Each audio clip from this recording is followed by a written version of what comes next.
Well. Narito na naman po tayo.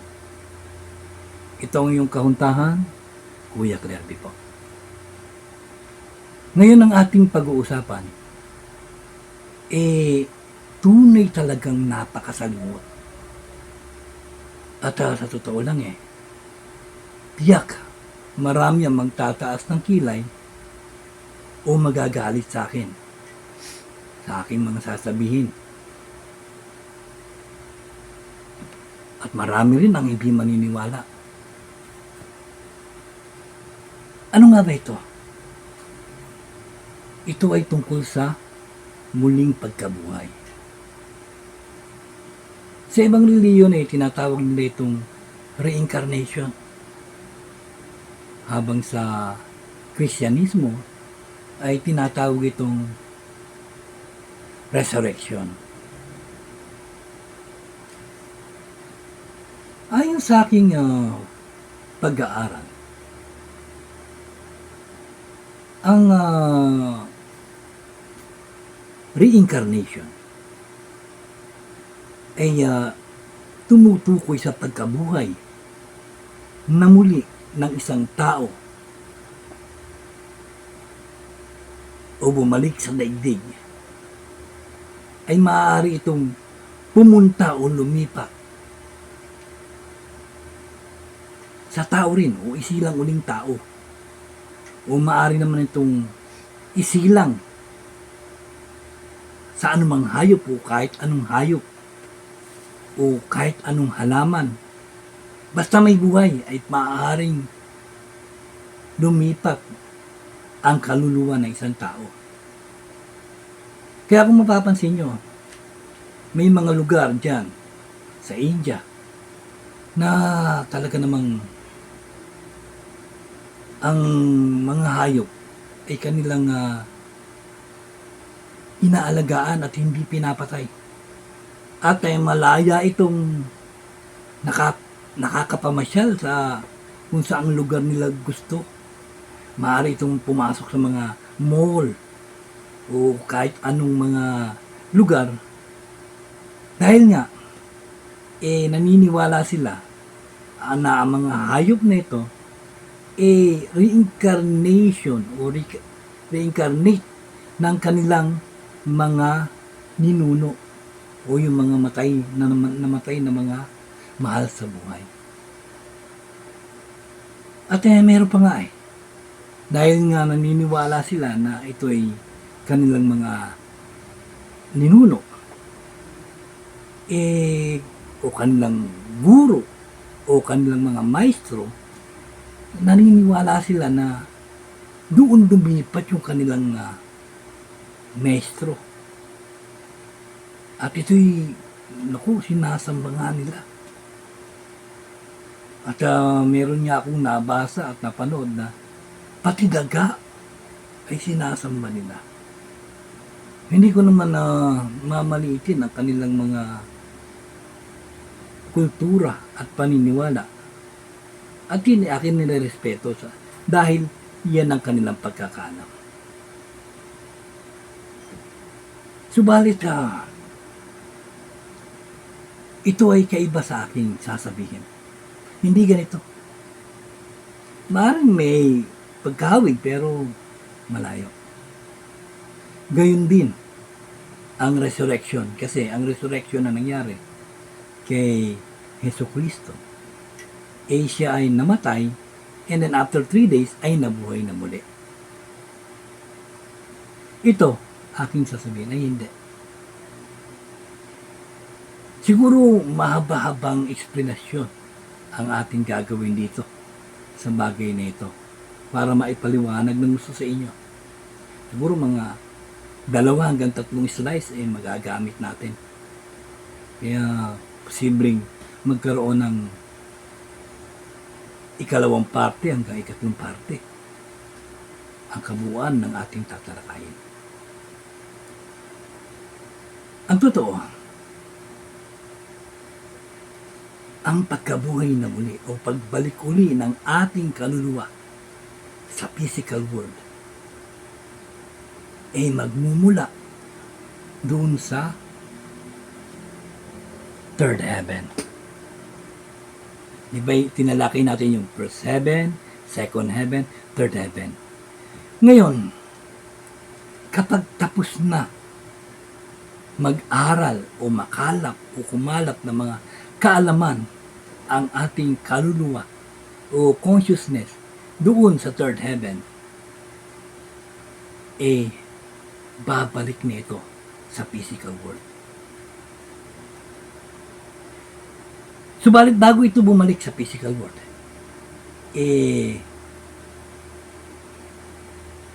aalisin talaga ang lahat ng eksperyensyang kanilang naalaman o natutunan sa kanilang nakaraang buhay. Ibig sabihin, blanko ang isipan, walang laman. Ngayon, ilalagay ito sa isang parte ng ating mind na nakatabi. Gayon din yung mga natutunan sa third heaven. Ilalagay ito sa isang lugar at doon ito nakatabi at magagamit lamang sa oras na ito'y kailangan ng gamitin. Dahil ang physical world ay isang lugar din ng pag-aaral. Dito'y ang tayo kumukuha ng eksperyensya. Kaya magmula sa third heaven, babalik ito sa physical world upang mabuhay na muli. Gayunpaman, may mga kaluluwa na hindi na bumabalik sa physical world. At ito yung mga dakilang kaluluwa o mga halimbawa ay si Jesu Cristo, si Buddha, si Muhammad, si Guru Nanak, at iba pang mga dakilang tao na nabuhay. Posibleng dedirekta na ito pataas at hindi na muling babalik sa physical world. Ngayon kung may mission pang gagampanan ang nasabing kaluluwa o dakilang mga nilalang, makakabalik ulit ito sa physical world. Kung kailan, hindi natin alam. Habang yung mga talagang nakataon na o nakatakda ng isilang na muli, mabilis naman itong babalik sa physical world. At dito sa magmula sa third heaven, bababa ito sa world of emotion. Bakit? Kasi kukunin niya dito yung katawan ng kanyang kaluluwa o yung tinatawag na desire body at dadalhin niya ito sa kanyang pagbalik sa physical world. At yung desire body na yon, walang alam yon kasi hindi naman consciousness yon. Yung ating soul, yun mismo andun, yun mismo ang ating consciousness. Kaya yun na nakakaalam. Ang kaso nga, blanco ito. At ang nature na ang bahala kung paano ito babalik sa physical world. Ngayon, ayon sa kwento sa akin ng Supremo, kung paano babalik ang ating kaluluwa sa physical world, yun nga, dadaan sa world of emotion upang kunin yung desire body. Dahil kung hindi, wala tayong desire, wala tayong emotion. Pagbalik natin sa physical world.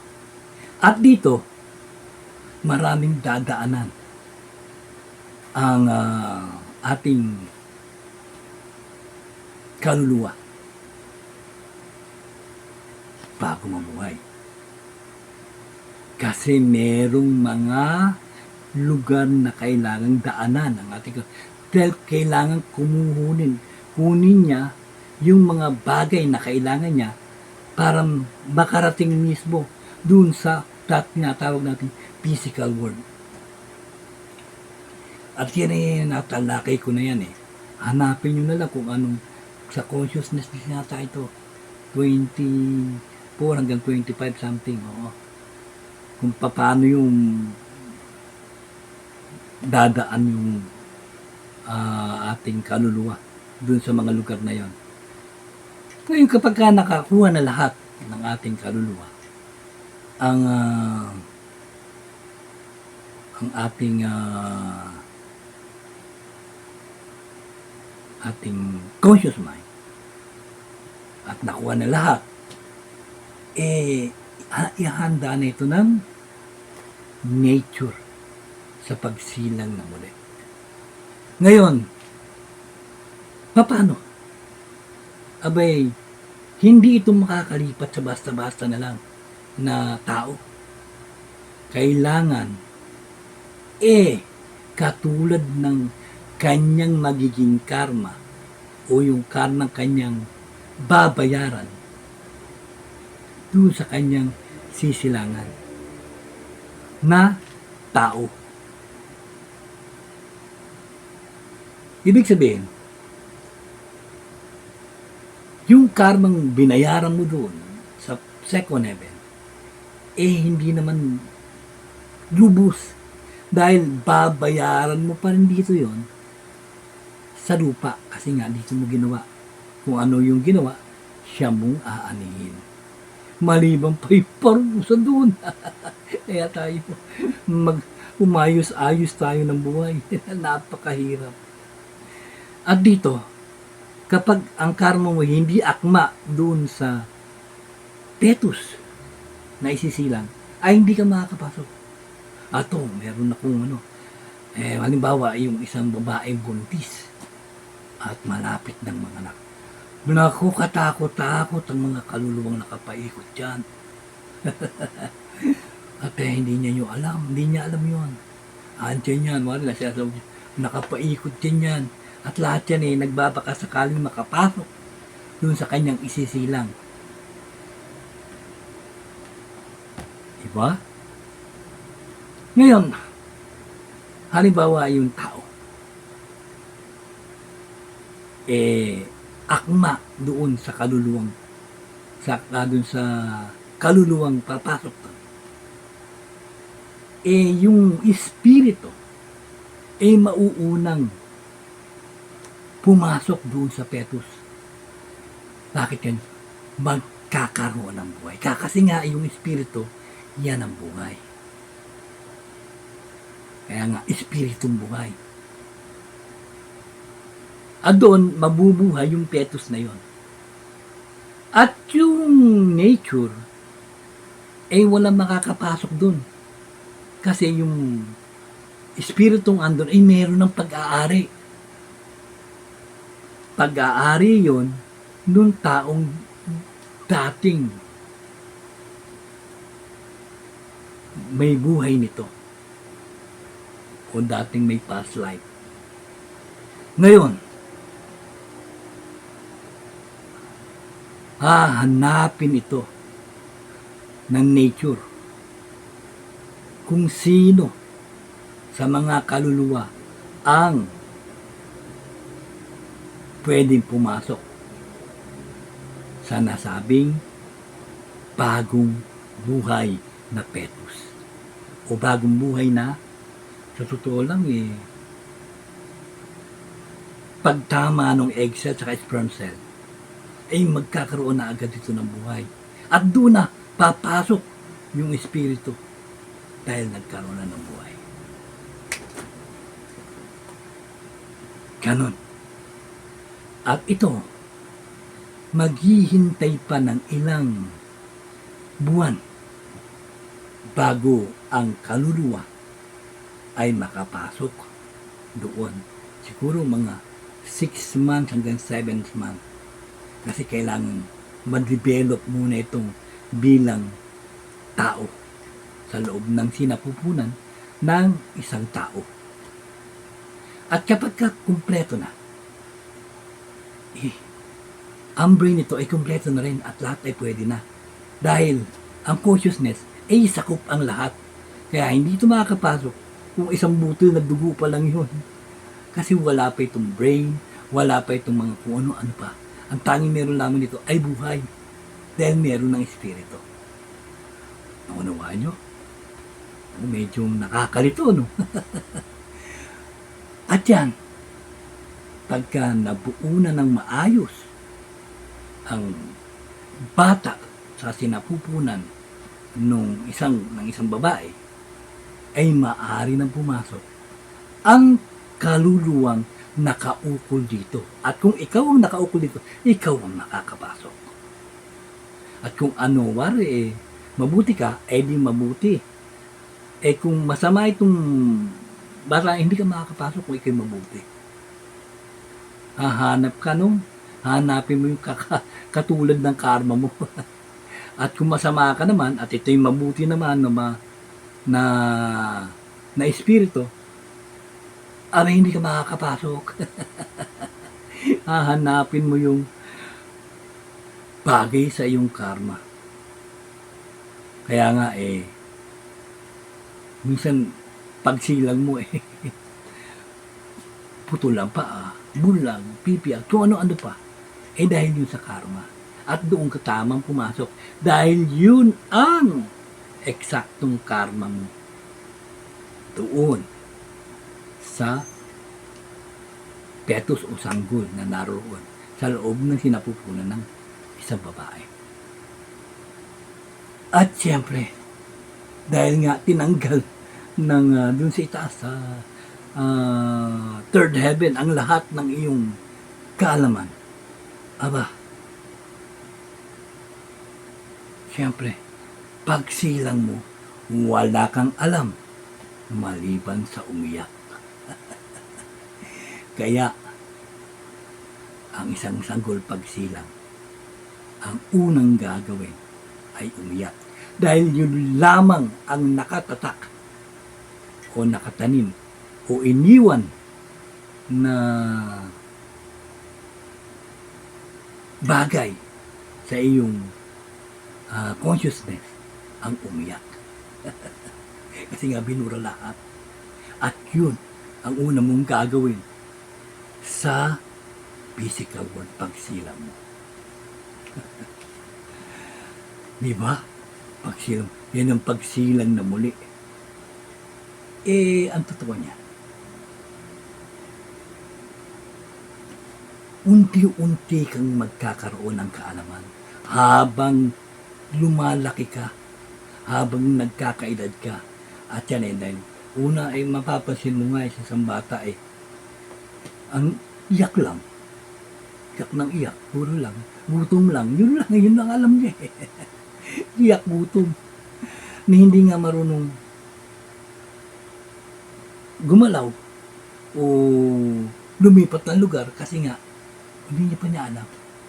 Subalit sa paglipas ng panahon ay ma-experience niya at matututunan niya ang paggalaw at kung ano-ano pa hanggang sa siya'y lumaki. Ganon ang muling pagkabuhay. Maraming magtatanong, paano mamubuhay na muli? Yun na nga, ang iyong kaluluwa na galing sa third heaven ay sasanib doon sa fetus ng isang babae. Subalit, kung hindi ito ugnay sa iyong karma, malamang, hindi ka makakapasok. Paano kung wala kang kakarma? Yung kakarmang, yung pagsisilang, matatagalan ka sa paghihintay. Siyempre, hindi ka nga makakapasok. Andun ka lang, naghihintay ka. Actually, hindi mo rin alam yun kasi nature na ang bahala doon. Pero, imbis na mapadali, matatag kasi naghahanap na yung karma, ang iyong kaluluwa. At totoo niyan Mari, isinilang ka sa Pilipinas dati. Malamang hindi ka na dito isilang. Malamang isilang ka na sa ibang bansa o sa ibang lugar na hindi na sa Pilipinas. Maaring yung yung karmang sanggol, yung katulad ng karmang mong sanggol, doon naroroon at doon ka pupunta. Kaya, maaring next time hindi ka na Pilipino, ikaw ay isa ng Canadian, isang Egyptian, pero hindi mo alam kung saan ka sisilang. Kasi, kung saan naroon yung bagay o yung batang sa loob ng sinapupunan ng isang babae na may katulad ng karma, ay doon ka mapupunta. At doon ito malalagay ang iyong kaluluwa. At paglabas ng isang bata, dahil sa loob nito, hindi pa gumagana yung consciousness. Paglabas doon palang gagana, at doon palang magmumulat ng mata. At pagmulat niya ng mata, ano unang gagawin? Iyak. Maya-maya, magugutom na. Ganon. Pansinin niyo yan pagka yung mga nakikita niyo na iiyak. Ngayon, yung hindi umiyak, ako delikado yun, baka matulog. Kaya pipilitin ng doktor yan na paiyakin. Kailangan umiyak yung bata, papaluin. Pag hindi umiyak yun, wala nang buhay yun. Ibig sabihin, hindi nakapagmulat ng kanyang mga mata ang nasabing sanggol. Oo. Diba? Kaya, hindi na ito tumuloy ng buhay. Ibig sabihin, kasama pa rin yun doon sa karma mo na mamamatay ka kagad. Dahil doon sa karmang ginawa mo mabigat, siguro sa katutak yung pinatay mo, sandamukal, kaya ang liit ng buhay mo. Pagbalik mo sa mundo. Pero matatapos niya. Dahil isisilang ka na naman uli. Pero hindi ka nadadaan doon sa per 7, second level. Kasi, mayroong lugar para doon sa mga sanggol na namatay na hindi pa man isinisilang o isinilang na hindi nagtuloy ang buhay. Mayroong lugar doon. At doon ay maghahantay yun ng panahon upang bumalik uli sa physical world. Ngayon kung anong lugar yun, hindi ko alam. Basta ang sinabi niya, limbo. Parang sa limbo, andun daw yun. Hindi ko alam kung ano yung limbo. Wala akong alam dyan. Hindi ko kasi naitanong kung ano talaga yung limbo. Kaya sasabihin ko sa inyo, hindi ko alam. Nakakalimutan ko itanong ano yung limbo. Ano meron doon. Basta doon lang daw mapupunta yung mga espiritu ng mga namatay na mga bata o hindi na natuloy na nabuhay. Akala ko nga sa langit ito mapupunta Pero hindi, sa isang lugar na tawagin nga limbo. Yun ang pagkakasabi niya. At doon ay maghihintay ito doon.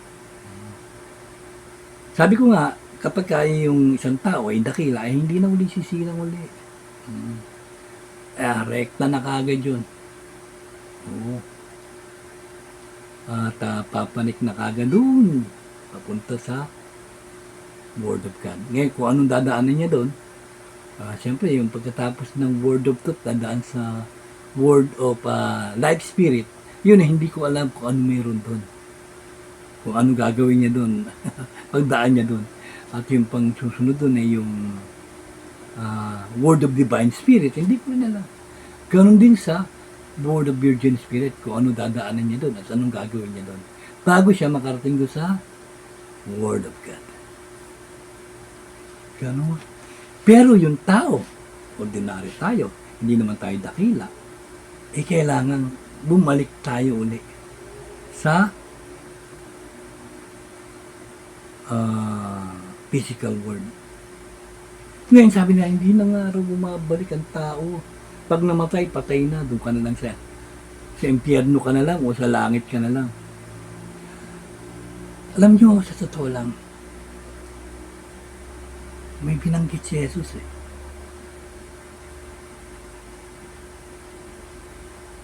Na ang tao, binanggit niyo to kay Nicodemus ba yun? O something, Nicodemus nga, na hindi nakakarating ang tao o ang iyong kaluluwa sa kaharian ng Diyos hanggang hindi ka nabubuhay na muli. Oo. Ando yan.